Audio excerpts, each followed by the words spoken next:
In this section of the course, we're going to dive into object-oriented programming, or OOP, one of the most important concepts in Python. OOP allows us to design programs in a way that's closer to how we think about the real world, making our code more intuitive and easier to manage.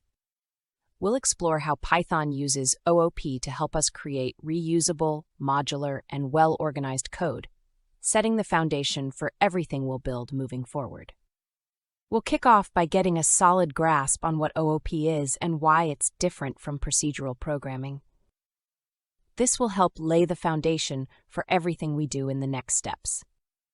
From there, we'll break down the basic terminology, words like class, object, and instance, and understand how they fit together.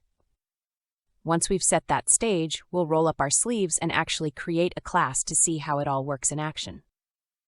After getting familiar with creating classes and objects, we'll move into some key concepts like how we define and work with instance attributes. We'll also take a close look at class attributes and how they differ from instance attributes. By the end of those topics, you'll have a clear picture of how to manage attributes at both the class and object levels. Next, we'll explore encapsulation. This is where we talk about controlling access to attributes, which helps protect the integrity of our data. You'll learn about private attributes and how to safely modify them using methods. This naturally leads us into class methods and static methods, where we'll see when and how to use these special types of methods. And we won't stop there. We'll dive into inheritance, where one class can inherit properties and methods from another. This makes our code more reusable and flexible. We'll also get a handle on abstraction, which allows us to hide complex details while focusing on the bigger picture. You'll see how Python makes abstraction easy through abstract classes and methods.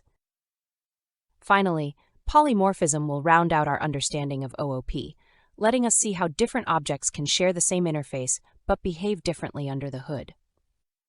And before we wrap up this section, we'll explore Python's special methods and operator overloading, which give us control over how objects behave when interacting with operators like addition or comparison.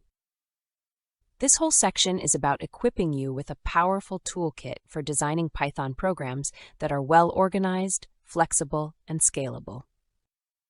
So let's get started and see how these object-oriented principles can transform the way you approach coding in Python.